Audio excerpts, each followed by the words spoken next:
Saúde da igreja com a paz do Senhor. Amém. Bom estar de volta a Filadélfia. Nada melhor do que o lar do lar. Não é isso mesmo? Cláudia, a Cláudia está assim, é mesmo. Ansiosa para voltar para a catequese, né?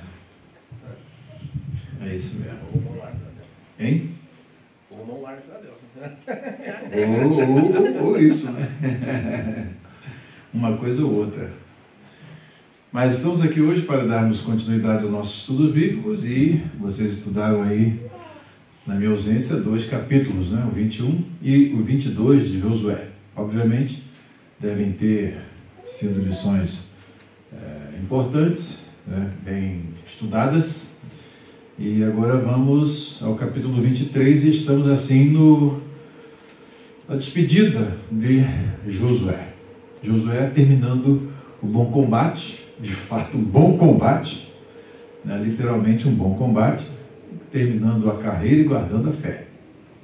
E então a lição de hoje é muito importante porque ela vai fazer um paralelo com o discurso de despedida de Moisés, no capítulo 31 e no capítulo 32 de Deuteronômio, faz um paralelo com 23 e 24 de Josué. Temos alguns aspectos que identificam, de certa forma,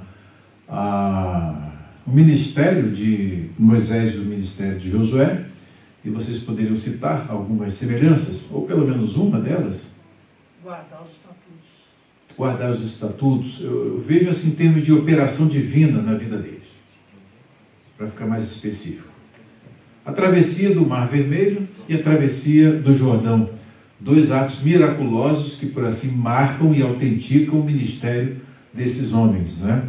Daí, como nós falamos lá na época, o povo de Israel foi batizado no mar, né? No sentido de, ao passar ali, e em Moisés, por conta de quê? Por recebê-lo como líder autorizado e credenciado por Deus para liderá-los naquela jornada. E podemos também dizer que o povo de Deus, na entrada da terra prometida, foi batizado no Jordão e em Josué, pelo fato de, a partir de uma tamanha operação de Deus, como aquela, ele passa a ser um líder credenciado, né? Mostra que as suas credenciais divinas estão realmente autenticadas, e ele passa a ser esse líder, né? De certa forma, esse líder que vai levar à conquista da terra prometida. É um livro que está chegando ao fim e nós aprendemos muitas coisas importantes nesse livro. Aprendemos que as estratégias da guerra, principalmente da guerra santa, são estabelecidas por Deus. Também outro aspecto importante, que vai fazer um paralelo com o que depois o profeta Isaías vai dizer, e que também nós vamos aprender no Novo Testamento. Isaías diz, e vocês procurem onde está: Tu és o que fizeste em nós todas as nossas obras. Então isso é o que nós vamos ver hoje. O Senhor foi o que pelejou as pelejas do povo de Israel. Foi o Senhor que guerreou, foi o Senhor que conquistou, foi o Senhor que deu a vitória na mão desse povo, cumprindo assim a promessa que fizeram aos nossos antepassados lá, Abraão, Isaac e Jacó. Então esse é um aspecto importante, que nós vamos ver que toda essa conquista não foi por habilidade, por técnicas desenvolvidas, né, por Israel. Não, eles venceram porque Deus venceu por eles. Deus lutou as lutas deles. Isso tem também um paralelo lá com aquela guerra vencida por Josafá, né? Quando Josafá está acuado, 3 nações vindo contra eles, e o Senhor falou: olha, nessa guerra vós não tereis que pelejar. Parai, está em pé, e veja o livramento do Senhor para convosco. E então, naquele episódio, nós vemos que o Senhor pelejou, e eles só tiveram o trabalho de ir aos despojos. Tá? Um aspecto também interessante que nós vimos na conquista de Jericó foi o Herem, né? Aquela que foi devotado para Deus. Deus quis as primícias, e por conta das primícias, as primícias serem de Deus, Acã, por lançar mão nas primícias de Deus, acabou sendo sofrido as injunções do outro aspecto do Herem, que é devotado à destruição. Então, Jericó estava devotado à destruição, com exceção de quem salvou? Raabe e sua família, e o restante estava devotado à destruição. Entretanto, Acã sofreu a maldição, nesse caso específico, e sofreu a penalidade do Herem, que é esse aspecto de devotado à destruição, por conta de lançar mão do que era de Deus. E aí nós vemos um paralelo que é interessante. Deus pune o israelita e salva um gentio. É um contraste extraordinário. É muito bom esse contraste. Também nós vemos que a necessidade de se consultar a Deus antes de todas as batalhas, de cada uma, vamos dizer assim, cada uma das batalhas. Por quê? Porque nenhuma batalha teve, ou seja, as batalhas não tiveram as mesmas estratégias. Deus estabeleceu estratégias diferentes em cada batalha. E agora aqui, nessa nossa despedida, quando Josafá se despede, nós vamos ver que a ênfase dele vai ser exatamente as mesmas ênfases dadas por Moisés, e as advertências serão as mesmas dadas por Moisés. Em menor, né, nós vamos perceber que em tamanho menor, porém com o mesmo conteúdo em termos de precisão, e isso é o que nós vamos ver. Vamos ver o que é predito aqui já acontecer no livro dos Juízes. Então, a história de Israel é uma história que tem muito a nos ensinar, e vamos aqui nos debruçar nesses pequenos 16 versículos, e nos tem assim, para apresentar uma estrutura muito interessante.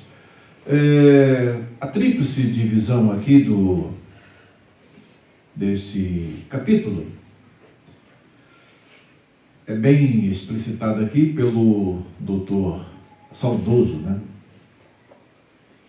Saudoso doutor Carlos Oswaldo Cardoso Pinto, que ele diz o seguinte: o desafio pessoal, qual o tema, o assunto? O desafio pessoal de Josué ao povo é para que Israel prove fidelidade em sua obediência diante da fidelidade de Javé. Ou seja, a fidelidade do povo deve ser decorrente de quê? Da fidelidade de Deus. Deus foi fiel, e agora o que ele pede, o que ele exige, qual é o termo melhor? Pede ou exige? Exige. Mas vocês observam que em outras instâncias você vê o que o Senhor teu Deus pede de ti, senão que. Isso é quase aquilo que o apóstolo Paulo diz: rogo-vos, pois, irmãos, pela compaixão de Deus, que apresenteis os vossos corpos em sacrifício. É como se uma súplica, mas na realidade isso tem que ser decorrente. Uma coisa deve implicar na outra. A fidelidade de Deus deve implicar na fidelidade do seu povo.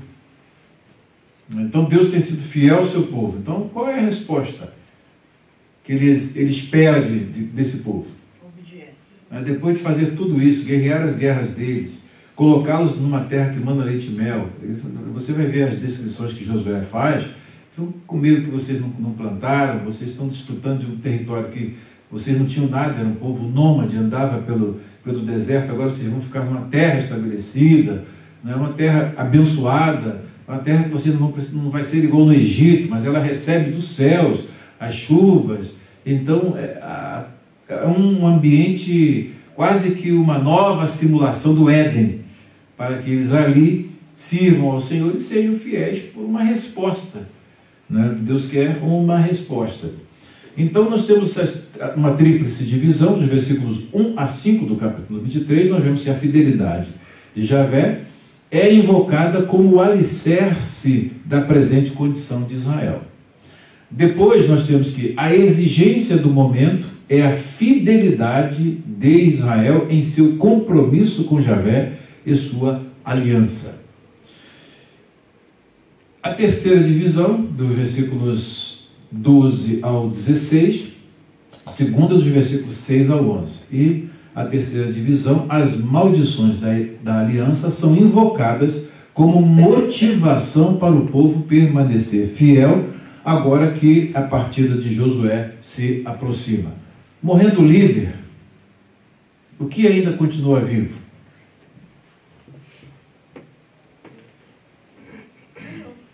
Hein? O Senhor. O compromisso deles é com o Senhor.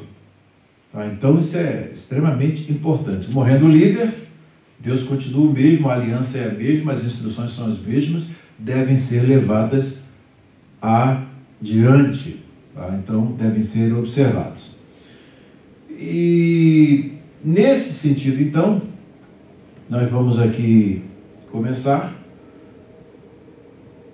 o nosso texto básico, Josué capítulo 23, o texto áureo: esforçai-vos, pois, muito para guardardes e fazerdes tudo quanto está escrito no livro da lei de Moisés, para que dele não vos aparteis nem para a direita e nem para a esquerda. Versículo 6 é o texto áureo, o texto de ouro da lição.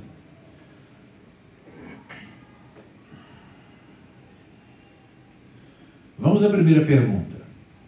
O que Josué viu que o Senhor já tinha dado a Israel? Quais os homens que ele reuniu? E o que ele disse a eles sobre os seus dias de vida? Versículos 1 e 2.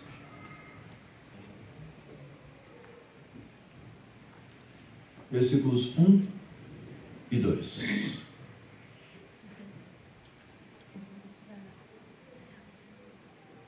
Essa expressão que é usada logo no início aqui, né? Vai rir, nós temos aqui um vav conversivo, que joga o verbo yerri, acontecerá, sucederá, para o passado, do futuro para o passado, é um vav chamado conversivo, ele converte o tempo verbal, é uma característica do hebraico bíblico, que não existe mais no hebraico moderno, por exemplo. Então, vai rir, miyamim rabim, né? Mi yamim, rabim literalmente é de dias, muitos, né, de muitos dias. Então, passado muito tempo, depois, né, vem Achrei, aí vai dar aqui toda Asher, Reiniar, Yavé, depois que o Senhor deu descanso. Passado muito tempo depois que o Senhor concedeu a Israel descanso de todos os inimigos ao redor, Josué, agora velho, de idade muito avançada, convocou todo Israel com as autoridades, os líderes, os juízes e os oficiais, e lhes disse: estou velho, com idade muito avançada. Então aqui nós vamos ver a preparação para o discurso. Essa chamada dele, ele convoca aqui todo Israel, ou seja, todo o povo vai, juntamente com as lideranças que na sua morte iriam continuar o trabalho que ele começou e concluiu com êxito, que foi da conquista da terra, o que Moisés não fez, Josué conseguiu. E agora então ele chama todos esses líderes, todas essas autoridades, todos esses juízes e todos os oficiais, ou seja, chama toda a liderança da nação, e ele vai apresentar ali um panorama daquilo que Deus fez, um panorama daquilo que Deus vai fazer, como também mostrando a necessidade de vínculo de fidelidade com Deus e com a aliança. Eles deveriam conhecer, e já tiveram oportunidade para que assim acontecesse, conhecer a palavra de Deus, mas, antes de tudo, conhecer o Deus da palavra. Tem muita gente que conhece a palavra de Deus, mas não conhece o Deus da palavra. Então, debruçam muitas vezes sobre a Bíblia. Tem gente mais preocupada com a Bíblia do que muitos crentes. Mas só vão a ela com o objetivo de procurar alguma coisa em que eles possam falar mal da Bíblia, dizer que a Bíblia é incoerente, dizer que certas coisas, principalmente tudo que eles não entendem, né, dizer contra Deus, contra o programa de salvação de Deus e tudo mais. E então, esses indivíduos conhecem a palavra de Deus, e às vezes conhecem melhor do que muitos crentes. Eles estudam as línguas originais da Bíblia, eles são teólogos, né? Teólogos, estudam a palavra e, no entanto, não conhecem o Deus da palavra. Então, aqui nós vamos ver que essa chamada ela tem uma importância muito grande, porque ele vai estabelecer o que ele espera que aconteça com a sua partida. Tá? Então, Josué, ele não tem a síndrome de eternidade, que vai viver para sempre sobre a terra, mas ele sabe que, assim como Moisés se foi, agora chegou a sua vez de ir. Então, para ir, ele precisa deixar a nação preparada para continuar o projeto de Deus. Então, isso é muito importante. A preparação que ele recebeu da parte de Deus, Deus usando Moisés, agora ele chama a liderança para poder passar para eles, investi-los de responsabilidade, investir toda a nação de responsabilidade para levar à frente a obra de Deus. Então isso é muito importante. É muito importante, vocês vão ver na história subsequente, em Juízes, que eles esqueceram até mesmo de quem foi Josué. Essa tendência do povo de Deus a não ter reminiscência e não aproveitar as informações que ficam na sua história, faz com que se escreva uma história presente, tá? E também futura, de tal modo que quase que fica desvinculada àquilo para o que Deus designou esta nação. Então é importante que nós vejamos quais os aspectos aqui que Josué vai chamar a atenção, e vocês vão ver que há um paralelo com aquilo que ele aprendeu de Moisés. Tá? Inclusive, a lei de Deus aqui, a Torá, é chamada de lei de Moisés. Né? Ou seja, por que é chamada de lei de Moisés? Porque foi Moisés que elaborou essa lei? Não, Moisés recebeu de Deus e transmitiu esta lei. Tá? Então isso é muito importante. Então vamos à segunda pergunta.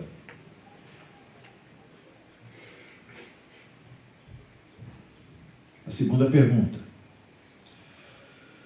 Ok. O que Josué disse aos chefes do povo de Israel que eles já tinham visto, o que Deus tinha feito e o que ficou para eles fazerem dali para frente? Versículos 3 e 4. Vou ler aqui na NVI, que é uma versão muito simples, muito fácil, mas estou sempre aqui com o texto hebraico aberto. Qualquer aspecto que mereça assim, uma atenção maior, nós vamos ver aqui. A lição de hoje é uma lição muito simples. Muito simples. Bem, o que ele disse? Vocês mesmos viram tudo que o Senhor, o seu Deus, fez com todas estas nações. Então vocês viram, então foram testemunhas oculares do que Deus fez. Né? E é interessante que o Josué, vocês vão ver essa repetição aqui, vai haver uma repetição o seu Deus, ou seja, é o Deus de vocês, tá? Vai haver essa repetição, e várias vezes vocês vão ver isso. E aqui no versículo 3, já começamos a perceber esta designação. Vocês são testemunhas. Deixa eu só tirar o lema aqui. Aqui.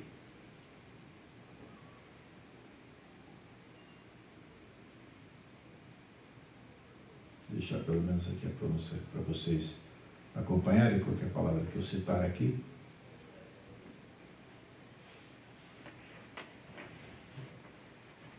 Ve'atem reitem et kol asher asa. Então, e vocês têm visto, né? O et aqui indica o objeto, que já vem logo em seguida, kol asher. Asher é a partícula relativa. Tudo o que fez, quem? Quem fez? Senhor. Aqui vocês vão ver. Yahvé. Yahvé, tá? Tem Yud, He, Vav, He. E aqui Elohei-Ren. Elohei-Ren é o Deus de vocês.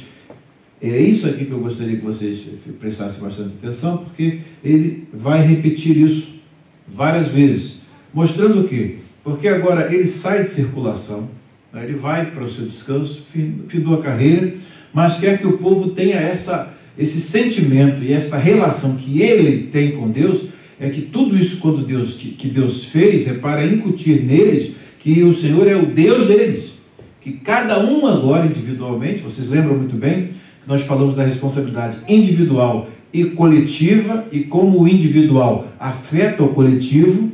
Então a intenção é que Israel como um todo, que está ali reunido para ouvir o discurso, tenha essa consciência de que o Deus é o Deus de cada um deles. Tudo que Deus fez foi por causa do todo, mas por causa de cada um deles. E para ter uma relação com Deus, eles precisavam ter uma relação individual com Deus. Então Josué quer incutir isso neles e deixa isso bem claro aqui. Vós mesmos viram, vocês mesmos, vós não, vós viram, o verbo é diferente, obviamente, vai ter que ser conjugado de outra forma. Vocês mesmos viram tudo o que o Senhor, o seu Deus, fez com todas essas nações. Razão. Por que Deus fez? Leia o texto comigo. Por amor a vocês. Então Deus fez por amor àquele povo. E esse amor vai ser aplicado a eles por conta de quê? A palavra preferida do pastor Vanilson. Beneplácito. Por causa foi uma escolha de Deus. E Deus mesmo falou, não escolhi vocês porque vocês são, porque vocês são a nação mais numerosa, a nação mais rica, nem por conta da justiça de vocês, da perfeição moral que vocês tiveram. Eu li assim, a perfeição moral, não tinha no escolhido, não tinha absolutamente nada que recomendasse o amor de Deus. Ao contrário, só deméritos. Então Deus ama a despeito deles. Isso é muito importante. Na recíproca, na resposta, é diferente. Deus tem tudo para ser amado. Agora, quando Ele ama a cada um de nós, já podemos aplicar isso, Ele ama a cada um de nós a despeito de nós. Paulo chega a dizer, que Deus demonstra o seu amor conosco pelo fato de Cristo morrer por nós, sendo nós ainda pecadores. Ou seja, na condição de pecado, foi que Deus nos amou. Então Ele tinha todas as razões para não amar. Mas, no entanto, Ele nos ama por conta do seu beneplácito, da sua boa vontade, segundo a sua escolha. E aí, então, aqui, Josué vai dizer a mesma coisa em relação a essa nação. Por amor de vocês. Foi o Senhor, o seu Deus, que lutou por vocês. Então, toda essa conquista que vocês tiveram, elas não foram por conta das habilidades que vocês tinham, porque vocês eram inferiores às outras nações, que já estavam preparadas, tinham muralhas para defendê-las, tinham exércitos adestrados, tinham homens valorosos que guerreavam, eram bons na guerra. Inclusive, desses bons na guerra passaram a ser aliados de Israel, os gibeonitas, por uma estratégia interessante que nós vimos. Então, o que acontece? Deus está mostrando, Josué está aqui trazendo a memória deles, que tudo o que aconteceu foi porque Deus pelejou por eles para cumprir a sua palavra, cumprir aquilo que Ele prometeu aos pais. Então, nenhum mérito da nação diretamente, já vimos isso em Deuteronômio capítulo 9. E Josué prossegue dizendo: lembrem-se de que eu reparti por herança para as tribos de vocês toda a terra das nações, tanto as que ainda restam como as que conquistei entre o Jordão e o Mar Grande, a oeste. Então, vamos aqui ao nosso mapa, que o mapa vai mostrar aqui.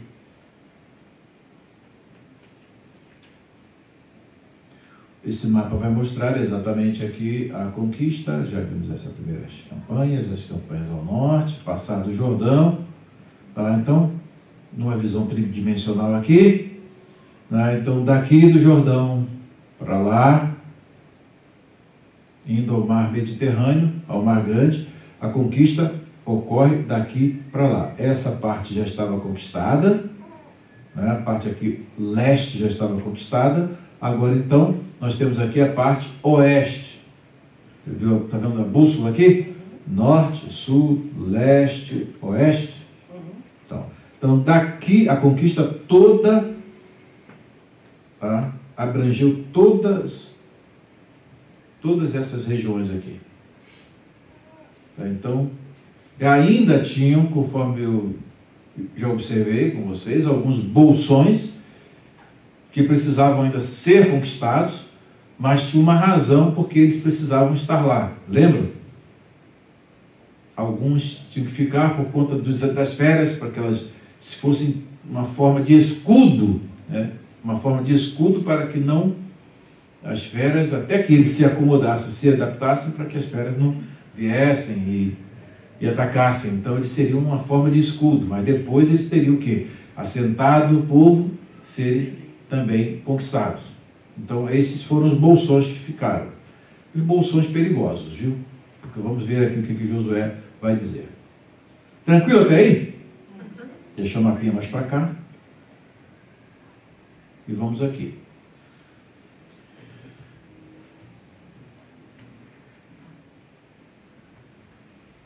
A terceira pergunta.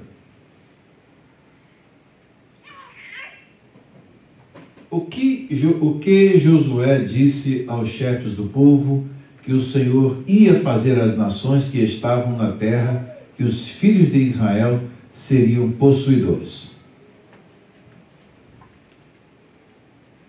Aqui o versículo 5. No versículo 5, vamos ler aqui. O Senhor, o seu Deus, as expulsará da presença de vocês. Ele as empurrará de diante de vocês e vocês se apossarão da terra delas, como o Senhor lhes prometeu. Então, essas nações que restam ali, o povo que ainda resta, eles servem de certa forma de escudo, mas eles precisam também depois serem conquistados. Então, um trabalho que ele deixa para os chefes, para a liderança que vai sucedê-lo. Então, esse é um trabalho que vocês ainda têm de fazer. Tá? Só que tem que, este povo remanescente não vai poder exercer influência sobre vocês. Vocês são os conquistadores e vocês têm que fazer o que o Senhor diz, manter distância, não fazer pacto com eles e tudo aquilo que está escrito no livro da lei. É o que nós vamos ver aqui. Tá? Então esse povo fica ali como um desafio à nação recém-chegada na terra prometida. São os novos ricos. Né? Nesse caso, eles são os novos ricos. Né? Conhece a história dos novos ricos? A pessoa que de repente fica rico. Né? É o que acontece com esse povo. Eles eram pobres, não tinham nada, agora eles já têm tudo. Então agora, como é que vai lidar com isso? Então eles têm uma responsabilidade muito grande. Né? Você vê a história dos novos ricos, que geralmente ficam pobres no final, é praticamente a história desse povo. Vai para a riqueza e daqui a pouco volta para a pobreza. Sim, pastor Jason? Não, a estatística de quem ganha na loteria, 90% volta para a pobreza. 90% volta para a pobreza, quem ganha de loteria. É porque é uma coisa que ele não está acostumado, o que vai fazer com aquilo? Aí inventa um monte de coisa, faz festas caras, compra casas caras, que não sabe que depois vão ter que manter aquilo.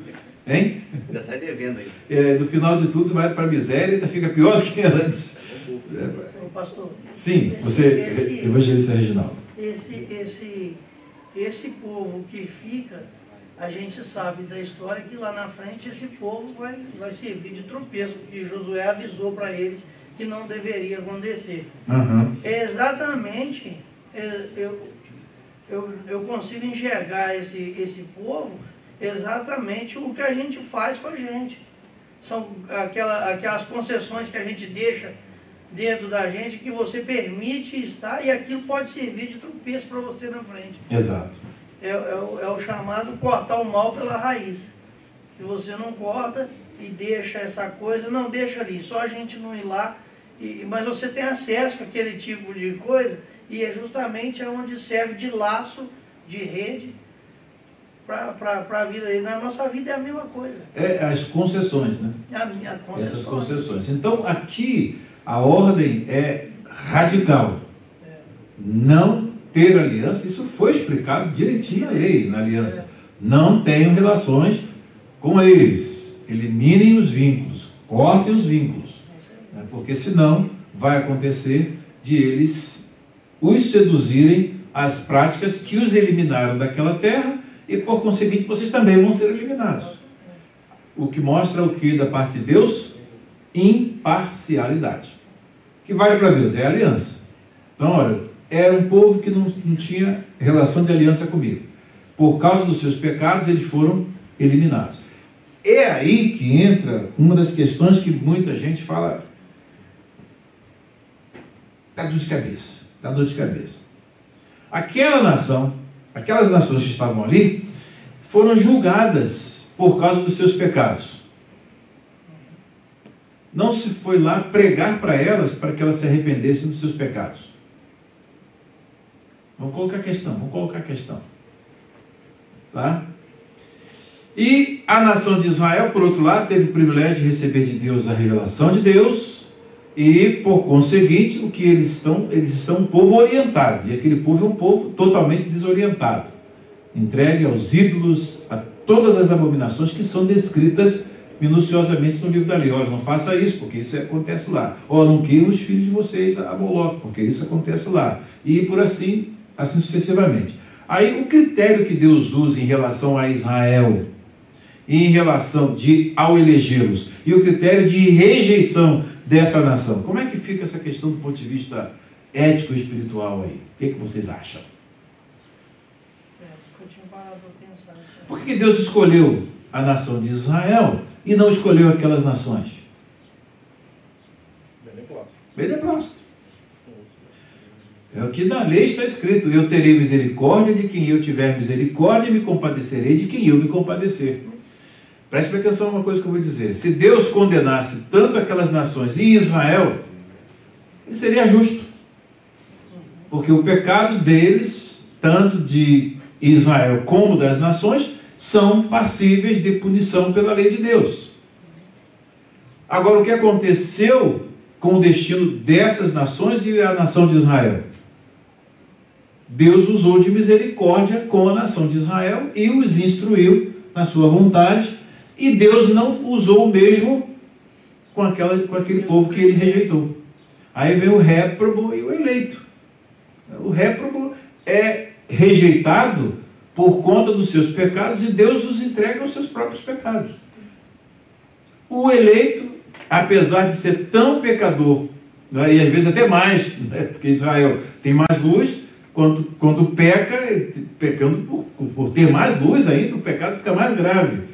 Entretanto, Deus usa de misericórdia para com eles e provê uma saída para eles.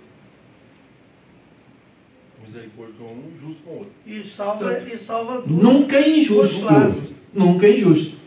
E salva uma Raabe e salva os gibeonitas. E o interessante é o critério de escolha de Deus é tão confinado ao seu arcano, aos seus segredos secretos, porque ali vocês percebem bem a misericórdia de Deus com a cananeia e a sua família, e a punição de Deus sobre o israelita, Acã. Vocês percebem bem? Então nunca há injustiça da parte de Deus. Uns Deus usa de misericórdia, perdoa, transpassa as suas transgressões, por isso aí o Salmo 51, o Salmo 32. Né? Bem-aventurado aqueles cujas transgressões são perdoadas. Você é feliz, por quê? Porque podem ter aqueles que as transgressões não são perdoadas e Deus simplesmente é justo. Olha, a medida da iniquidade deles vai chegar a um determinado nível e eu tenho todas as razões, o processo está prontinho para poder executar a pena. Do nosso caso e do caso de Israel, fala, pastor. E para mostrar a misericórdia, ele escolhe as piores pessoas. Quem foi escolher? A mulher. Olha quem era. Quem era Raabe? No meio daquela turma ali. Não era de uma nobreza, né? Não era da elite. Nada de exemplo. Nada. E, inclusive ela carrega esse estigma desse nome até para o Novo Testamento. Hein? Ele não é um bajulador. Não, que escolhe não é por mérito humano. Além de ela ser cananeia, ela ser uma, né, tá ali entre os cananeus, ela ainda é uma meretriz, é uma prostituta. Tem lá um bordel dela, é lá no bordel que Deus vai e vai e opera na vida daquela mulher, dá a ela essa visão e depois ainda ela vai para a galeria dos heróis da fé e aquela cananeia ainda passa a fazer o quê? A participar da genealogia do próprio Filho de Deus. Vai entender Deus. É simplesmente assim, aceite, porque as coisas reveladas são para nós, mas as ocultas, as encobertas são para o nosso Deus. É o que também está na lei, Deuteronômio 29. Mas é bonito de ver. Bonito de Deus, ver. ela aparece mais nessas situações ainda. E é mais bonito de ver porque nós estamos nessa relação de eleição com Deus. Né? Somos eleitos, escolhidos. Não é? Muitos podem ter até aquela experiência. Poxa, da minha família, Deus, eu fui o primeiro a ser chamado. Depois Deus foi chamando outros. Mas não tinha mérito nenhum, gente. Fui criado no mesmo ambiente que todos eles foram. Só que Deus foi lá e usou de misericórdia. Aonde se diz que serão benditas todas as famílias da terra, então não serão todas. Não, todas as famílias da terra, porque vai atingir todas as... Não, mas não diz que todas as pessoas de todas as famílias da terra. É igual Deus quer que... Você vê naquele contexto ali, que muita gente não entende, né? Deus quer que todos se salvem e cheguem ao conhecimento da verdade. Mas se Deus quer que todos se salvem, Ele é todo poderoso, então Ele vai salvar todo mundo. Mas ali no sentido de todos, que envolve... você vai perceber ali de todas as classes. Olha lá. Grandes, pequenos, porque Ele pede para que façam orações, intercessões e súplicas por todos os homens. Os grandes, pequenos, de todas as classes. Não é que todas as pessoas de todo o mundo, Deus quer que todas. Se Deus quer, o que pode impedi-lo de salvar todo mundo? Então, mas isso aí dá dor de cabeça em muita gente, dá cãibra mental. E, no entanto, quando você entende, né, e se submete à soberania de Deus e consegue compreender o projeto de Deus, é lindo. Né? Saber que Ele nos salvou a despeito de nós, né? E continua em relação conosco a despeito de nós, porque tem mais razões para cortar as relações do que continuar com ela. É exatamente o projeto de Deus com essa nação, né? E no entanto, Deus também, em alguns pontos específicos, você vai perceber que Deus simplesmente com eles passa a ser justo, Ele corta na medida da aliança. É o que nós vamos ver no livro de Juízes. Então, nos Juízes e daí para frente, né? E daí para frente. E aí, esta questão que eu levantei aqui, ela é significativa, por quê? Porque é o que Paulo depois evoca lá na frente, a palavra de Moisés, né? Eu terei misericórdia de quem eu tiver misericórdia e me compadecerei de quem eu me compadecer.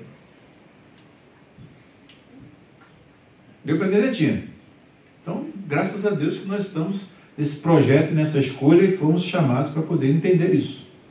Né? Temos esse privilégio. A gente vai morrer sem entender.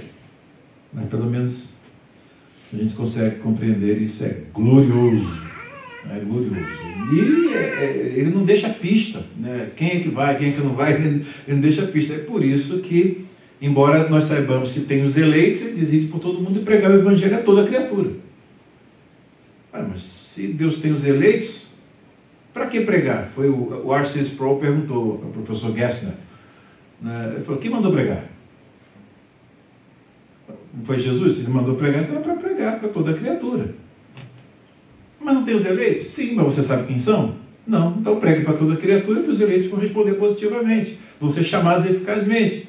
Você tem que pregar para todos, porque você não sabe, Deus sabe, mas você não sabe. Quem é que vai orar vai lá pregar para o Saulo de Tarso lá na igreja? Está querendo orar, mata esse homem, acaba com essa peste que está perturbando a nossa vida, Senhor, tem misericórdia. Não é isso mesmo, Diácono Lafayette? As orações deviam ser assim: acaba com esse filisteu, Senhor, termina com ele, corta o pescoço dele. Se o Senhor não matar esse homem, onde vai parar a minha fé? E, no entanto, era um vaso escolhido. Quem estava vendo em Saulo de Tarso era um vaso escolhido para levar o nome de Deus e ser o maior missionário e doutor da igreja. É projeto, né, que só Deus mesmo, viu? Só Deus mesmo. Só Deus mesmo. Quem vai esperar alguma coisa de um gadareno? De um endemoniado gadareno? Um louco daquele? No meio dos sepulcros? Jesus ia parar para ir lá especificamente para poder fazer um trabalho individual ali com ele e libertado. Para para pensar, quem é que via alguma luz naquela alma penada? Quem é que via? Percebe? Então é glorioso o projeto de Deus. A escolha de Deus é o livre-arbítrio de Deus. Muitos querem dar um livre-arbítrio absoluto ao homem, mas não querem dar o livre-arbítrio a Deus, para ele fazer aquilo que ele decide fazer. Ele faz todas as coisas segundo o conselho meu, seu, nosso, da sua vontade. E só temos que fazer igual o apóstolo Paulo disse, né? Agradecer porque somos vasos de misericórdia. E outros são vasos de ira. Então é importante essa distinção. Mas isso aí é para doutorado, né? É bem mais avançado. Tem crente que nem pode ouvir isso, porque senão, coitado, ele dá diarreia espiritual, dá tudo.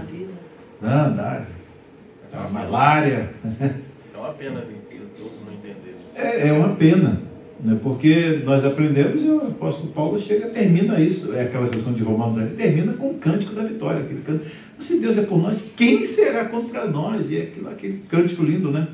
Quem compreendeu o intento do Senhor? Quem foi o seu conselheiro? Né? Então é exatamente por conta disso, é o clímax da teologia ali, né, de Romanos. Mas vamos aqui à próxima pergunta. Eu só trouxe essa questão aí para poder ver como é que ela é importante, né? Que nós estamos falando de guerra santa, já vimos a justiça de Deus. Deus corta reto, né? E com uns ele usa de misericórdia, e com outros a misericórdia chega a ser simplesmente uma tolerância. E o Paulo disse que a misericórdia e a bondade de Deus tem por objetivo levar ao arrependimento. Mas para isso é preciso de uma ação de Deus. Para o homem ser condenado, basta Deus entregá-lo a si próprio. Para o homem ser salvo, é preciso que haja uma intervenção divina. Olha a diferença. Perceberam a diferença? Percebeu, Catiúcia?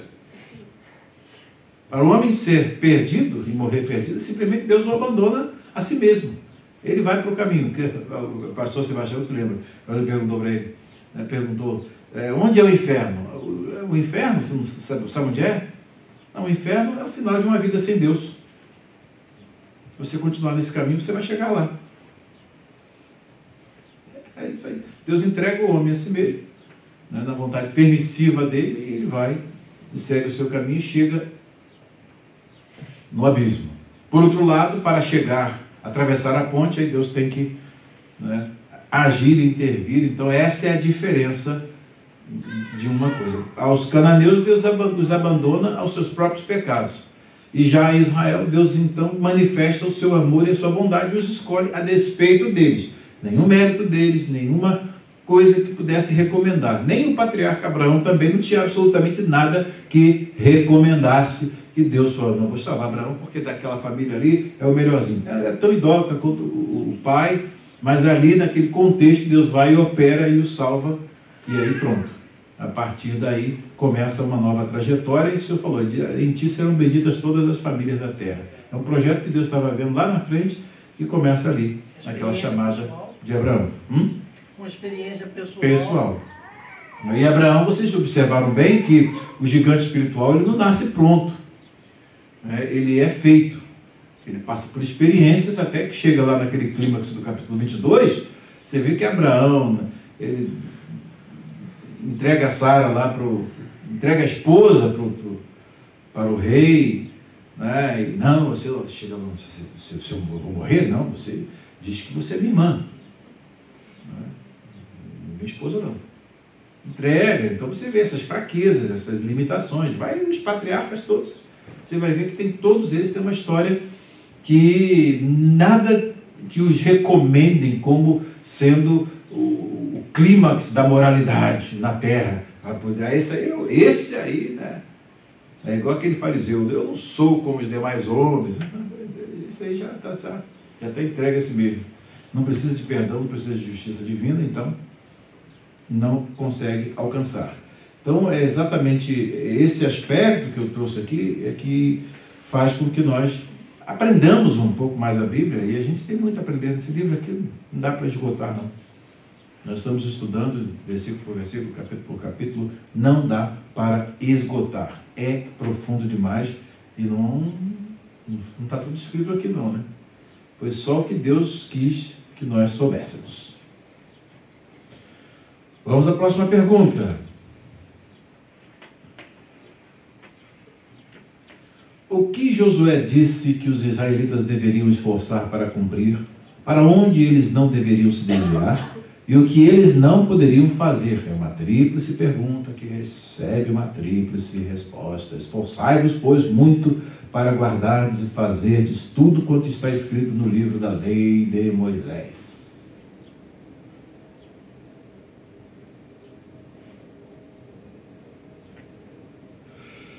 Façam todo esforço para obedecer e cumprir. Qual a diferença entre obedecer e cumprir?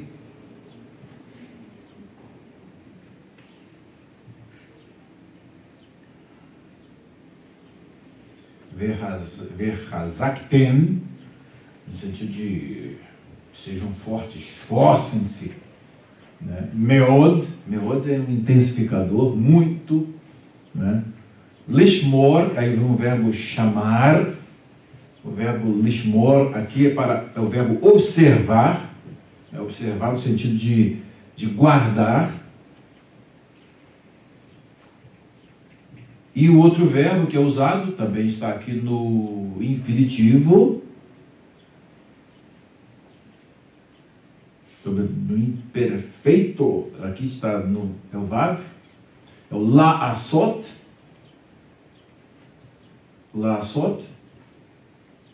verbo fazer. Então aqui, guardar e fazer, são os dois verbos utilizados, observar e fazer. Qual a diferença entre eles? Ou eles são complementares, ou eles são sinônimos? O que vocês acham? Observar e fazer?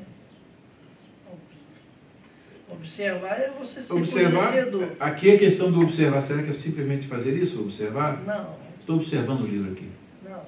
Não. Qual é a nuance aqui de observar? Observar atentamente. Sabe, ser sabedor de tudo que Deus mandou. Isso é observar. E fazer. Então, os verbos são sempre, eles vão sempre ficar nessa dupla aqui de obedecer e cumprir. Né? Porque o la'asot é exatamente isso. Você toma conhecimento, lishmor pode estar nesse sentido de tomar conhecimento, de observar, né? E la'asot no sentido de realizar aquilo que você tomou conhecimento. Então, um complementa o outro. Né? Um complementa o outro. Aí você tem uma coisa para fazer, peraí, o que diz a lei? Então eu vou fazer isso. Então, você tem que ter um parâmetro de julgamento e depois esse parâmetro de julgamento, numa situação específica, vai fazer você agir conforme o que você aprendeu. E é exatamente o que ele diz aqui. Então, lishmor vela'asot et kol hakatuv. Aqui temos um paul que está escrito, um particípio passivo, onde Besefer Torat Moshe. Aqui tem essa expressão, Besefer é o livro, tá? Torá, aqui Torá significa o quê? traduzido por lei aqui, mas ele tem um sentido mais amplo que eu já ensinei para vocês.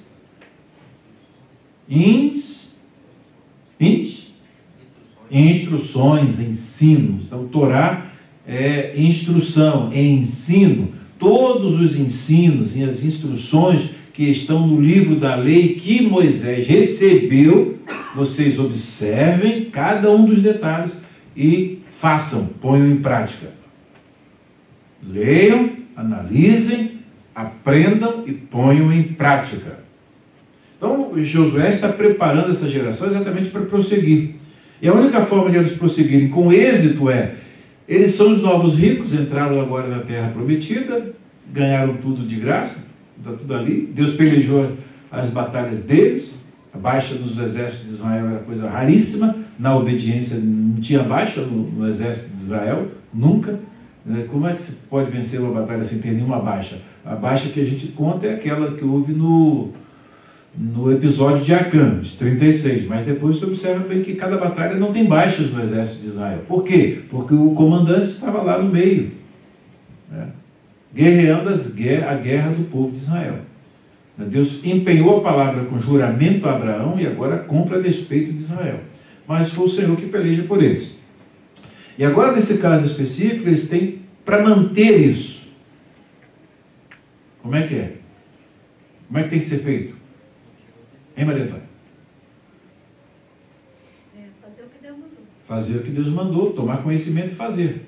Tá? Então, medita nessa lei. Lembra do capítulo 1 de Josué? Qual foi a ordem de Deus para ele? Não te apartes, do livro desta lei. Medita nele de dia e de noite, para que te vá bem e prospere em tudo que você fizer. Hein? E aconteceu. Aconteceu. Os deslizes que aconteceram foi porque ele não consultou a boca do Senhor. Mas ficou como instrução para nós. Mas, no todo, é um homem que termina a carreira, guarda a fé e está agora preparando a geração para o futuro. Então, é importante aqui conhecer, obedecer,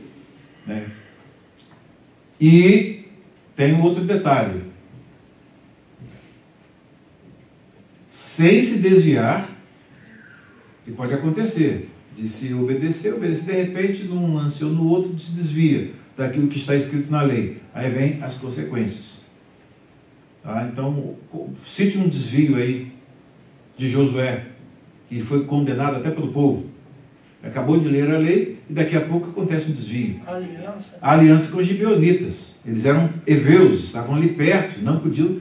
A lei dizia claramente, e o povo já estava com isso fresquinho na memória, não podiam ter aliança com eles. Então, houve um desvio daquilo que estava escrito na lei. Porém, o amor de Deus, a misericórdia de Deus, contornou tudo aquilo e fez com que todas as coisas concorram para o bem daqueles que amam a Deus, daqueles que são chamados pelo seu decreto.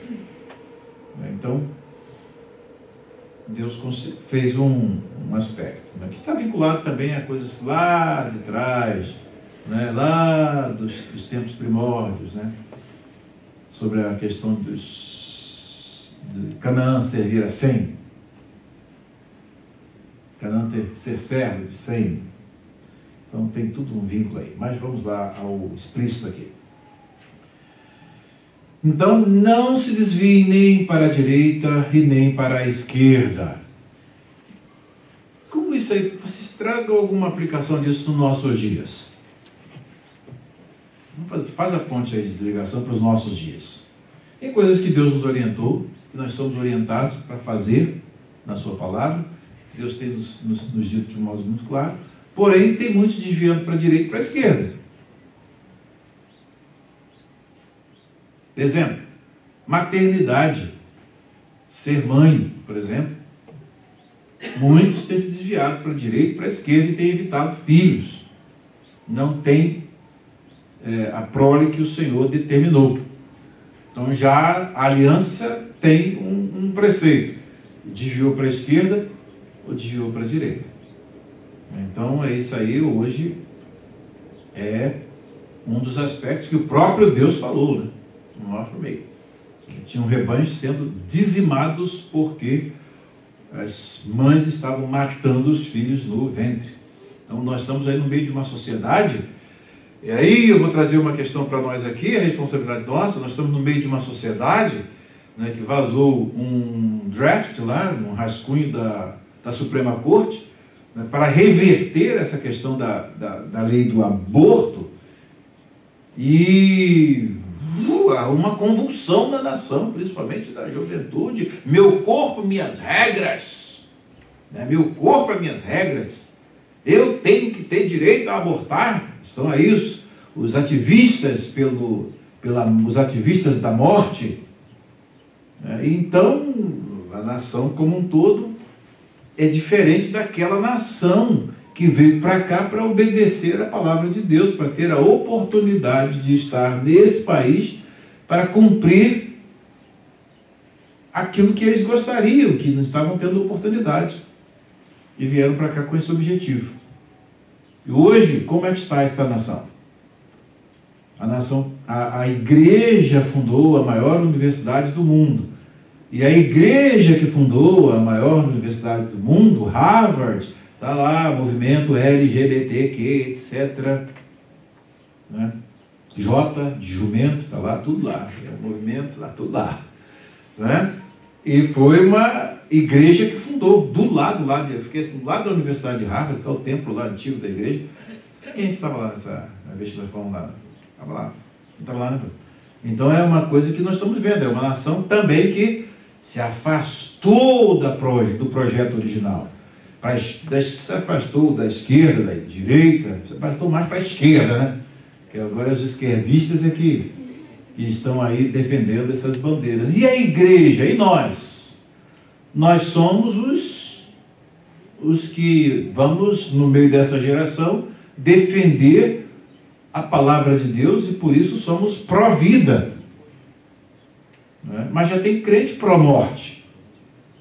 E na obra tem pastor pró-morte, que até critica as irmãs que têm filho na igreja. Então, nós estamos exatamente o quê?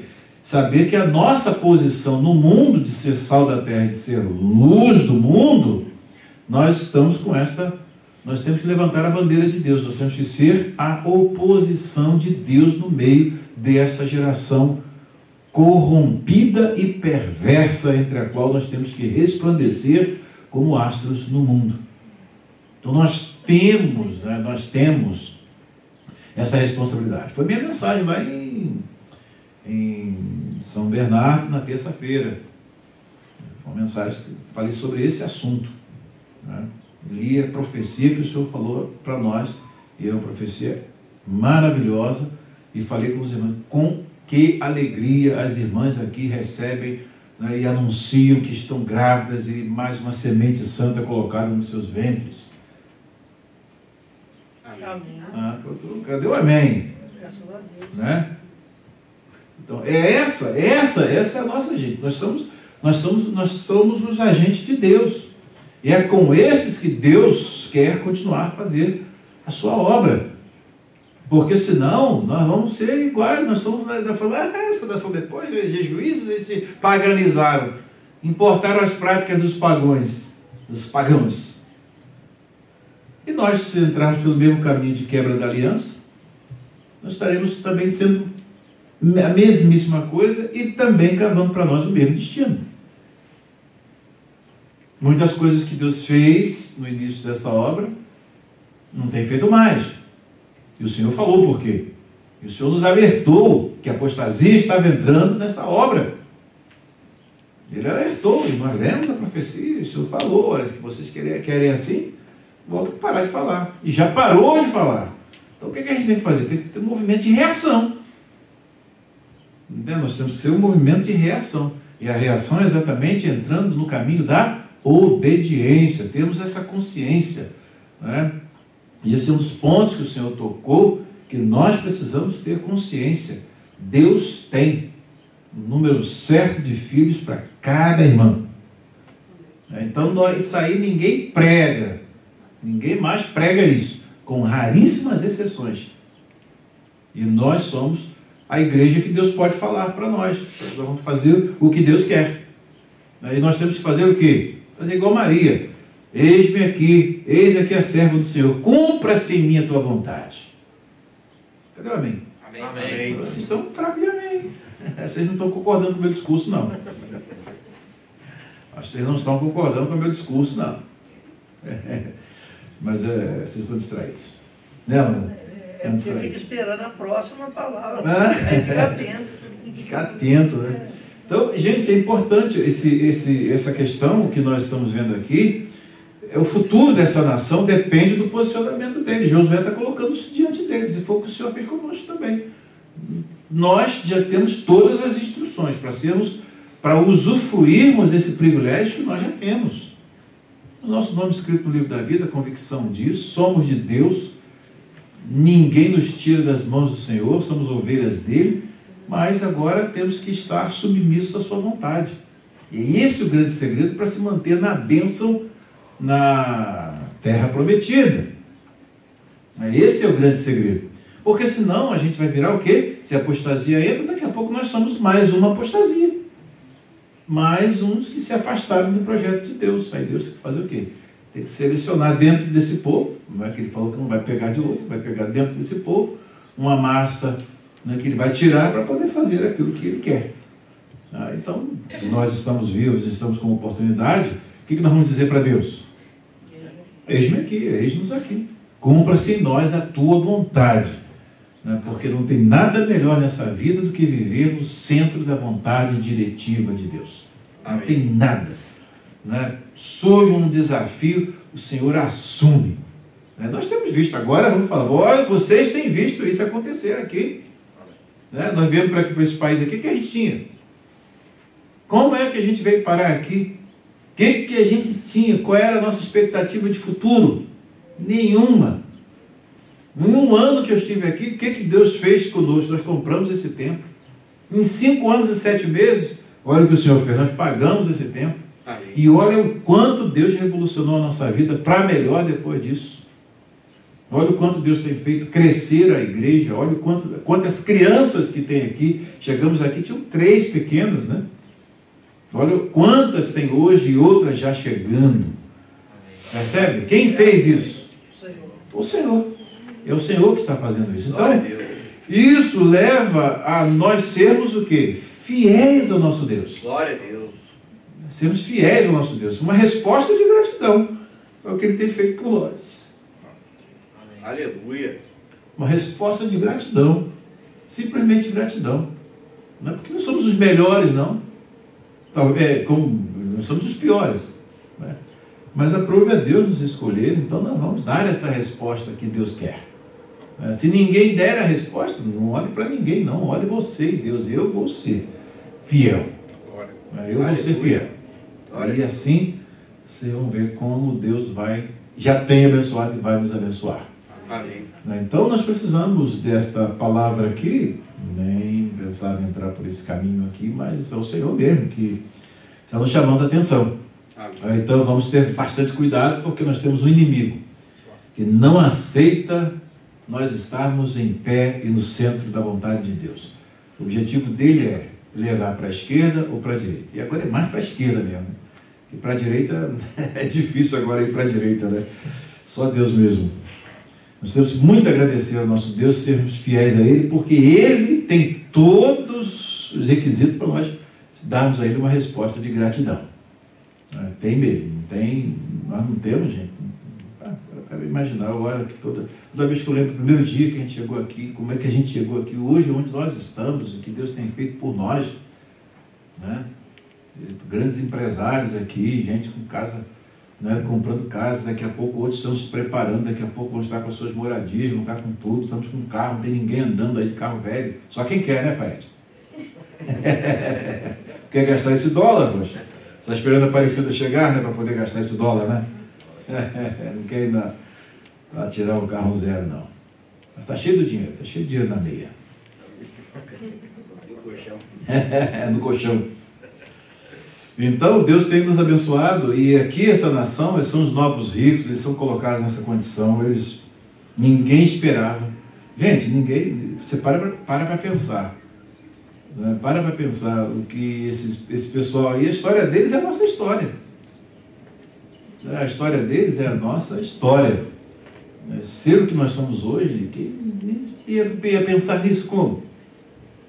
Como, hein, pastor? Mas um garoto lá de Santo Antônio de Pádua, lá na região pobre, uma situação pobre, sem futuro nenhum, sem universidade, sem nada. Lá com universidade, com faculdade, vê lá todo mundo numa pobreza, que vive na miséria, dificuldade, tudo é difícil, né? Tudo é difícil. Eu vou fazer hoje lá, não está difícil ser brasileiro, hein? É complicado. Mas olha o que Deus, né, na sua condição, no seu projeto, né, quero a minha eleita plantada naquele lugar, empenha a sua palavra de soberania, né? Olha o que Ele fez por nós, gente. Então vamos ser gratos? Amém. Vamos ser fiéis? Amém. Não nega fogo não, seja fiel. Receba a palavra de Deus com alegria. O que Ele quiser fazer, a gente está aí para fazer. Qualquer coisa, pode traçar que a gente vai cortar. Foi isso que o Senhor falou para nós. O Senhor falou para nós lá na nossa reunião de pastores. Falou, e se vós quereis que eu chame outros, estão lá bebendo ainda, eu vou lá, salvo, coloco no vosso meio para vos liderar. E quando eles vêm e descobrem o que vocês hoje estão tendo aqui, eles obedecem tudo sem questionar nada. Não é assim? O sujeito está lá na bebida, daqui a pouco você vai ser servo de Deus, aí o Senhor salva, batiza no Espírito Santo, dá alegria, agora você vai ser um evangelista, vai ser um pastor. Ele vem com tudo, agarra o quê? Onde eu estava e onde eu estou. E agora, a minha obra eu quero que faça isso, mais isso, mais isso. O que o Senhor quiser, pode mandar que eu faço. O Senhor falou que é assim que acontece. Mas a gente vai dar a nossa vaga para outro? Eu não quero dar minha vaga para outro, não. Nem quero deixar isso para os meus netos, para os meus bisnetos, não. Eu quero participar com eles, né? E com vocês. Então vamos obedecer ao Senhor. A tônica que Deus está falando para nós aqui hoje é exatamente isso. Não se associem com essas nações que restam no meio de vocês, né? Se eu não quer mistura, né? Não quer mistura, associação, exatamente por conta disso, olha. Não invoquem os nomes dos seus deuses, nem jurem por eles, não lhes prestem culto, nem lhes se inclinem perante eles, mas apeguem-se somente ao Senhor, novamente, o seu Deus, como fizeram até hoje. Então esse é o segredo para esses novos ricos ficarem abençoados naquele ambiente que Deus os coloca. Como colocou os nossos primeiros pais num ambiente especial, criado exclusivamente para eles. Era para eles terem sido felizes para sempre, ali dentro daquele Éden.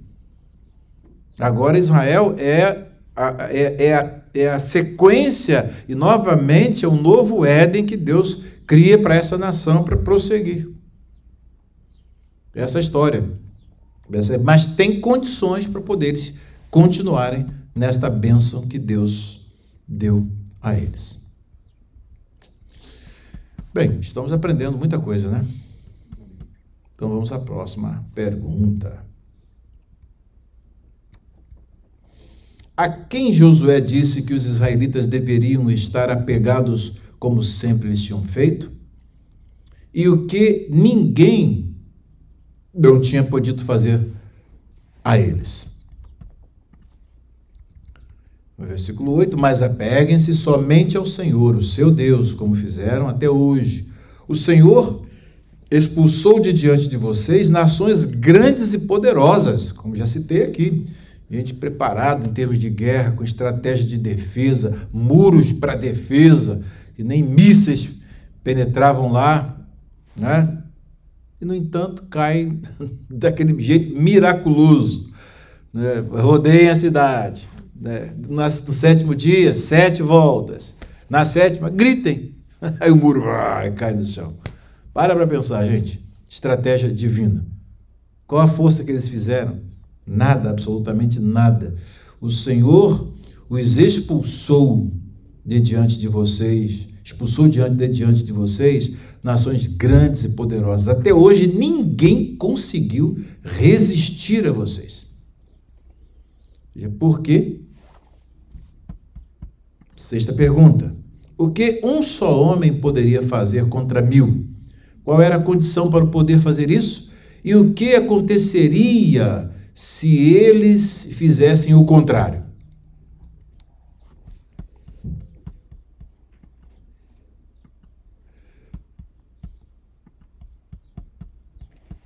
Vocês lembram aqui de um só de vocês faz fugir 1000? Lá na história futura, depois? Sansão. Né? Sansão, literalmente, isso aqui aconteceu. Mas vocês observem bem que o Senhor multiplicou a força do exército de Israel. Aquele exército ali de 30.000 era, na realidade, quantos? Se cada um vale 1000. Não sabe fazer conta, viu? Não sabe matemática, não.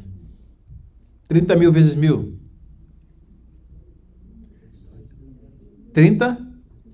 6 zeros, gente. 30 milhões. Se cada um vale 1000, né? Por quê? Porque quem é que estava ali na frente deles? A potência, né? Vocês lembram, né? Ali era o próprio Senhor na frente deles, né?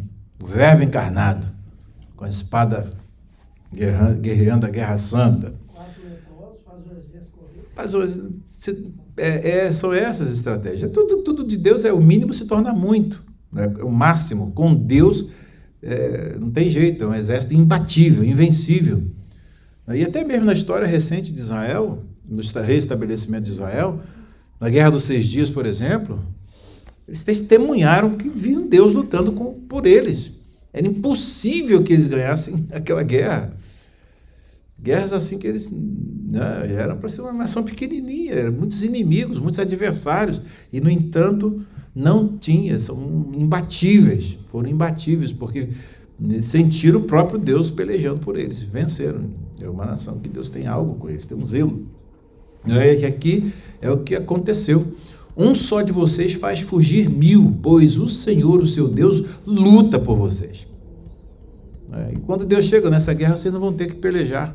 Parai, está em pé e vede o livramento do Senhor para convosco. Aí pronto, o Senhor vem, conturba lá os adversários, eles lutam entre si, se acabam, vão lá, pegam só os despojos, acabou.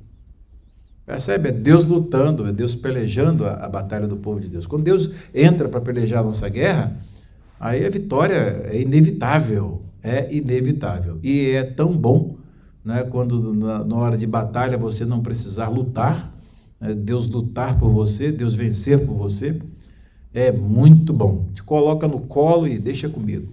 Só a espada dele. Lembra da experiência do Lemuel, né? Só a espada corta para cá, a espada corta para cá, só vê adversário caindo para todo lado, até que terminou, pronto. A vitória está nas suas mãos, deixa eu ir embora. Vai embora. Você lembra dessa experiência, né, que eu já contei para vocês? Do Lemuel. Saudoso Lemuel.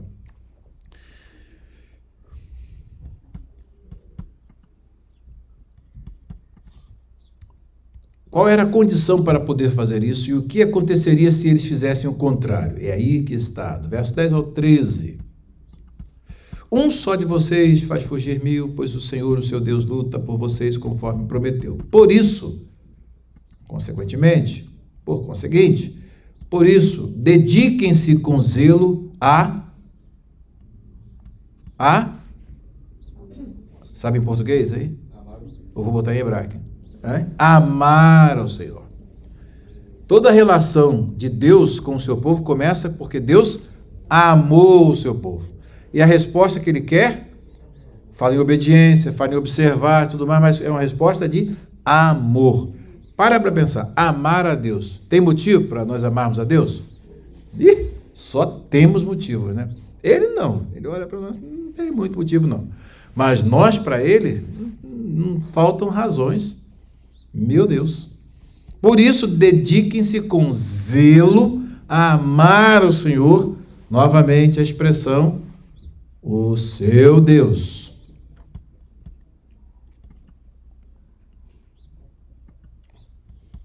Elohim,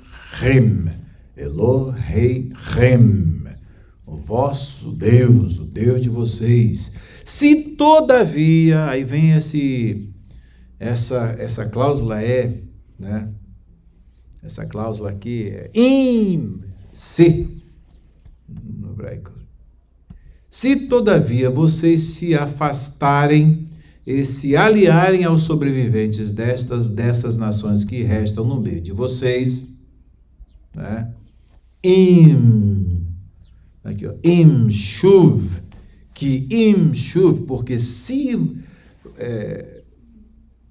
aqui no caso de vocês tornarem, tashuv, imshuv, tashuvo, né? Se do contrário vocês se tornarem, né, a essas nações aqui, se afastarem, se aliarem aos sobreviventes dessas nações que restam no meio de vocês, e se casarem com eles, e se associarem com eles, estejam certos de que o Senhor, novamente o seu Deus, já não expulsará essas nações de diante de vocês. Ao contrário, elas se tornarão armadilhas e laços para vocês, chicote em suas costas e espinhos em seus olhos, até que vocês desapareçam desta boa terra que o Senhor, o seu Deus, deu a vocês.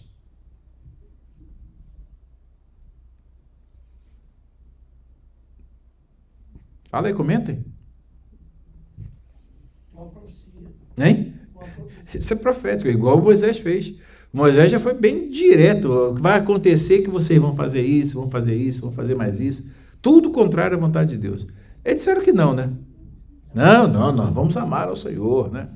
Igual Pedro, não, nunca, ainda que todos te neguem, eu não te negarei. A você, rapaz. Você não sabe o que te aguarda? Daqui a pouquinho você vai ver, 3 vezes você vai me negar. E aconteceu.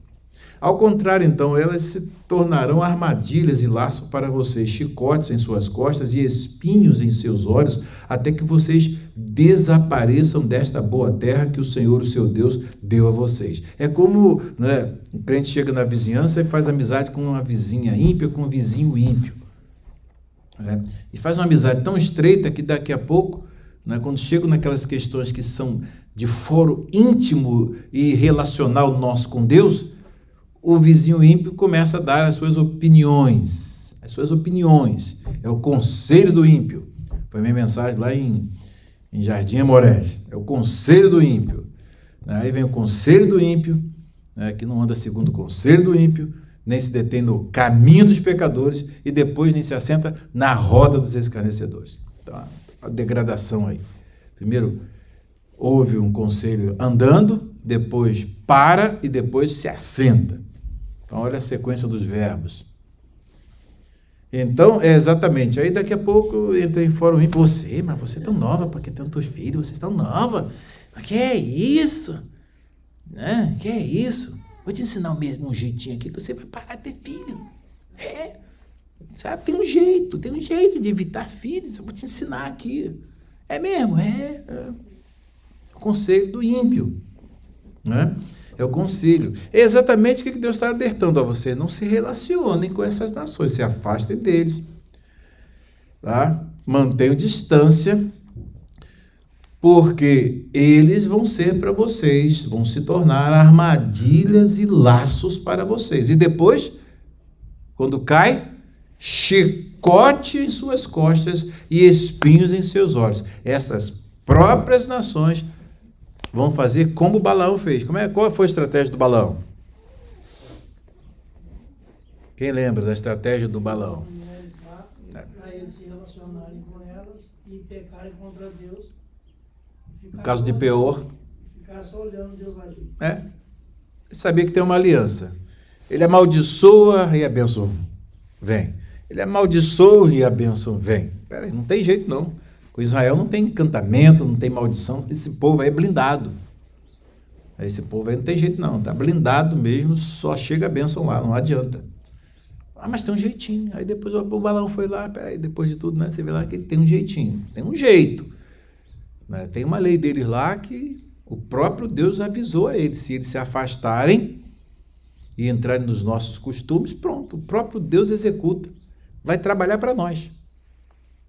Ele é mesmo, Então, pega aí midianitas mais bonitinhas que vocês tiverem, joga lá dentro, dá uma missão para elas, elas vão cativar os israelitas e daqui a pouco vão levá-los para os seus, adorar os seus deuses. Aí pronto, aí Deus vai fazer o serviço para nós.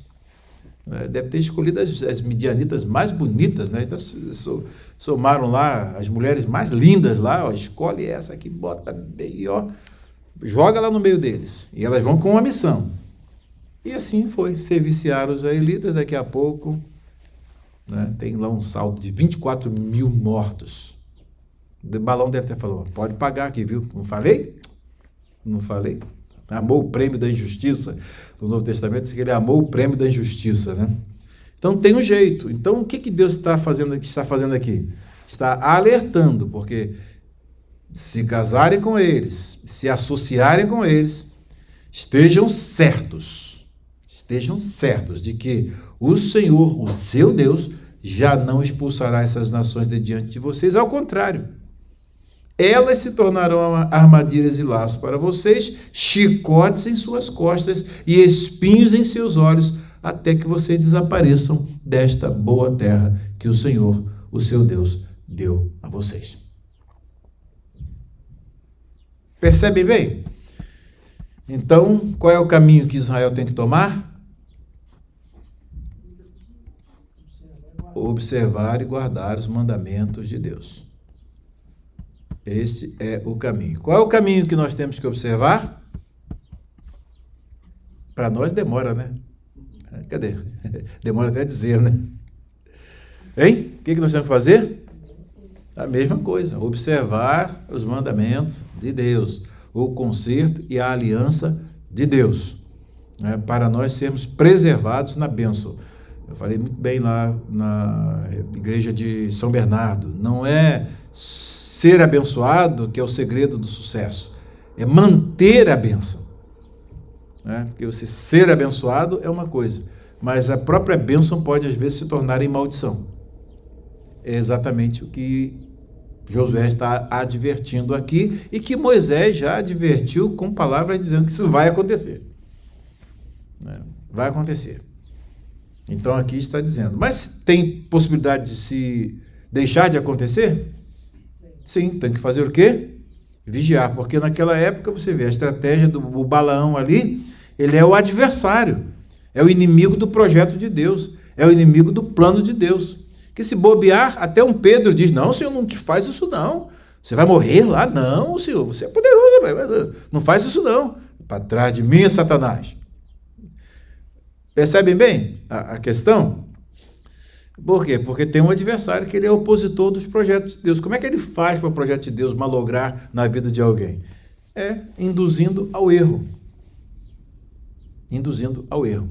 Então, é importante que se cumpra a vontade de Deus e se observe, porque o apóstolo Paulo diz o quê? Que nós não temos que lutar contra carne e sangue. A luta hoje não é guerra como esse povo enfrentou, não. Mas temos de lutar contra as hostes espirituais da maldade, né? Contra os principados, contra as potestades, as hostes espirituais da maldade nos lugares celestiais. No primeiro capítulo de Efésios, esse é o capítulo 6, capítulo 1 diz que Deus nos abençoou com toda a sorte de bênçãos espirituais, onde? Nas regiões celestes em Cristo Jesus. É no mesmo lugar de bênção que você pode ter o conflito. É o mesmo Pedro que abre a boca, tu és o Cristo, Filho de Deus vivo, vem de Deus. E daqui a pouco, Senhor, não te faças isso. Vem do diabo. É o Pedro que está ali com Jesus. É Pedro, hein? Está ali com Jesus. Então, nós temos que ter cautela, inclusive até interna. A gente tem que ter cuidado. Porque aqueles que já foram afetados pelo inimigo, eles podem também ser transmitir o conselho do ímpio. A epístola de Judas fala que eles tanto surgem de fora para dentro, quanto de dentro para fora. Exatamente. Porque os que já foram vencidos, né, eles têm que arrumar aliados agora para eles, para tentar justificar o que eles fizeram de errado. Eles não vão fazer o contrário. Então, né, quem não quer mais ter filho, que já arrumou o seu jeitinho lá de assassinar as crianças, né, agora vai trabalhar para poder levar outros para fazer a mesma coisa. E quando essa praga entra numa igreja local, meu Pai do céu. Então, é preciso vigilância para mantermos a bênção. Não só ser abençoado, mas mantermos a bênção. Porque a gente olha uma vida de Salomão, né? Meu Deus, o clímax, o ápice. Você vê aquilo tudo, daqui a pouco você vai ver o resto lá, o que acontece. Faz exatamente o que Deus não diz para não fazer, né? Amontou aquela mulherada toda lá, que fizeram o quê? Perverter o coração do homem mais sábio do mundo. Então, é muito tênue a barreira que separa do estado de bênção para o estado de maldição. É uma linha muito tênue que separa. A gente tem que ficar do lado de cá, mas com muito cuidado, porque a qualquer momento você pode ir para o outro lado. Então tem que ter muito, mas muito cuidado. E Josué está avisando aqui. Para onde Josué disse que ia e o que ele disse que os israelitas sabiam com todo o coração, e assim como as coisas boas que viriam sobre eles. Versículos 14 e 15. Agora eu estou prestes a ir pelo caminho de toda a terra. Ou seja, tudo que acontece com os demais mortais vai acontecer comigo também. Fiquei velho, avançado de idade e vou morrer. É isso que Josué está dizendo. Vocês sabem, lá no fundo do coração e da alma, que nenhuma das boas promessas que o Senhor, o seu Deus, lhes fez, deixou de cumprir-se. Deus foi fiel. Todas se cumpriram, nenhuma delas falhou. Mas, assim como cada uma das boas promessas do Senhor, o seu Deus, se cumpriu, também o Senhor fará cumprir-se em vocês todo o mal com que os ameaçou, até eliminá-los desta boa terra que lhes deu. Então, a guerra de Deus era contra as etnias que estavam ali na terra prometida? Com base nisso? A guerra de Deus é contra quê? O pecado. Inimigos domésticos e estrangeiros, dentro e fora do seu povo. A guerra de Deus é contra o pecado. E essa guerra só vai ser consumada realmente na consumação de todas as coisas. Aí sim, novos céus e nova terra em que habita a justiça para sempre. Né? Como disse Agostinho, antes da queda o homem era, lembra do quadro que Agostinho pintou? Livre-arbítrio, possibilidade de pecar e possibilidade de não pecar. Depois da queda, impossibilidade de não pecar. Com a redenção nossa, voltamos ao estado pré-queda. Possibilidade de pecar e possibilidade de não pecar. Nós somos os únicos, temos livre-arbítrio. Salvos têm livre-arbítrio. O pecador que está morto em delitos e pecados, não. E depois, no estado eterno, novo corpo, ressurreto, glorificado, não possa pecar, né? Impossibilidade de pecar. Tá? Porque senão vai ter novamente a história da redenção, vai começar tudo de novo. Tem gente que quer levar um monte de coisa lá para a nova terra, viu? Que às vezes olhando o pessoal lá falando a respeito de algumas questões escatológicas, ela fala, meu Deus, cada fantasia doida que esse pessoal tem, fica inimaginável. Não sei de onde eles tiram isso, né? De onde eles tiram isso, mas é por conta de não conhecer exatamente como devem conhecer. E então, essa colocação de Agostinho, ela é muito importante, porque nós temos essa possibilidade. Então, aqui eles estão num beco que a gente sabe que não vai ter jeito. Eles estão nesse estágio ainda que Deus vai simplesmente trabalhar com uns e com outros, e não todos, né? Por isso que Moisés falou, quem dera que todo o povo de Deus fosse profeta, que o Senhor lhes dera do seu espírito. Hoje isso se cumpriu em nós, a igreja. Deus deu o espírito para todos nós. Hoje nós temos possibilidade de pecar e possibilidade de não pecar. E para isso nós precisamos santificar a nossa vida e estarmos sempre à disposição de Deus e sermos guiados pelo Espírito de Deus. As tentações, as hostes espirituais da maldade estão aí, vivas e ativas, querendo exatamente nos tirar do caminho do Senhor. Então nós temos que fazer o quê? Dar lugar a quem? A Deus. Inclusive o Senhor falou isso para mim, ungido, não dá lugar ao teu inimigo não, dá lugar a mim. É o que todos vocês também recebem essa palavra. Não dê lugar ao adversário, não. O adversário, vocês têm que, quando vir com uma ideia, surgir um pensamento ruim, você tem que logo cortar, não deixar aquilo ali, né? Ele vai, joga uma sementinha, daqui a pouco ele vem, faz um ninho, daqui a pouco ele choca, daqui a pouco faz tudo ali. Não, tem que cortar imediatamente. Tá? Então, a última pergunta. O que Josué disse que se os filhos de Israel transgredissem e se se eles o fizessem, qual a coisa má que viria sobre eles da parte do Senhor? No versículos 16, vocês veem da justiça de Deus, né? Se vocês fizerem isso, vocês vão ser eliminados dessa boa terra que o Senhor deu. O Senhor preparou tudo direitinho, guerreou, colocou-os lá, agora desfrutem. Porém, tem uma advertência. Se vocês entrarem pelo caminho daquilo que eu disse para não entrar, aí vocês vão ser despejados dessa terra como aquelas nações foram. Mesmíssimo destino, mesmíssima fatalidade. Então, é importante. Versículo 16. Se violarem a aliança que o Senhor, o seu Deus, lhes ordenou, tudo aqui ainda é condicional. Se, então. Verso 16. Se violarem a aliança que o Senhor, o seu Deus, lhes ordenou e passarem a cultuar outros deuses, essa seria uma das tentações ali na terra prometida. E a inclinar-se diante deles, a estratégia de Balaão. Né?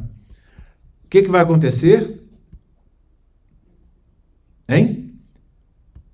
Ninguém quer ler isso, né? A ira do Senhor se acenderá contra vocês, e vocês logo desaparecerão da boa terra que ele lhes deu. Então, a escritura está na mão, assinada, pronto, selada em cartório celeste, a terra de vocês. Tomem posse, desfrutem, terra que manda leite e mel, construam a vida, tenham filhos, progridam, se tornem uma potência, mas lembrem-se que eu estou aqui junto com vocês. Para que isso aconteça, lembrem-se da lei de Moisés, lembrem-se da aliança. Então, irmãos, o que nós vamos perceber aqui é que essas concessões que são perigosíssimas e elas podem acabar com toda a felicidade dessa nação. Essas concessões, elas são o ponto, né, nevrálgico ali que Israel tinha que prestar atenção. É a árvore colocada, né, Deus deixou ali a árvore da ciência do bem e do mal na terra prometida. Se eu limpasse tudo, mas ele deixou ali para provar vocês. Agora, não se associem com eles. Aí está a árvore. O dia que você dela comeres, certamente morrerás. Mot tamut. Né? Certamente morrerás. É o infinitivo absoluto com o imperfeito. Certamente vai acontecer isso. Da mesma forma, é isso aqui que está diante deles. A possibilidade de desfrutarem de tudo, de toda essa bênção, mas a possibilidade também de perderem toda essa bênção que eles receberam dadivosamente, graciosamente de Deus, né? À custa de muitas vidas. E eles receberam esta aliança. E nós, a nossa herança é à custa da vida mais preciosa que viveu neste planeta, a vida do Senhor Jesus. Toda a nossa herança, tudo que nós temos hoje, custou muito caro, porque custou o sangue do Senhor Jesus. É por isso que a Epístola aos Hebreus diz: o que Deus vai fazer com aquele que pisar o sangue do Filho de Deus? Só resta para ele o quê? Expectativa de quê? De juízo. Então, hoje nós estamos numa situação também muito, muito, muito séria. Estamos sendo abençoados com toda a sorte de bênçãos espirituais E Deus tem nos dado isso, mas também corremos um risco enorme de perder essa bênção, por causa da desobediência e de cedermos aos costumes das nações que estão aí ao nosso redor, né? E, infelizmente, alguns desses costumes já entraram no nosso meio e têm nos privado de muitas bênçãos, porque o Senhor falou que onde tem um pecado, tem que ficar de fora, nem entra, né? E os anjos deles, ele manda, retira da festa, né? Então nós vamos procurar fazer o quê? Vamos observar a aliança, vamos observar o pacto, fazer aquilo que agrada a Deus, porque é o que nós levamos desta vida. E o que nós fizermos que desagrada a Deus, nós pagamos nesta vida. Que o Senhor nos abençoe, e esta aí é a lição que o Senhor tinha para nós hoje, e que ela seja aplicada nos nossos corações. Amém.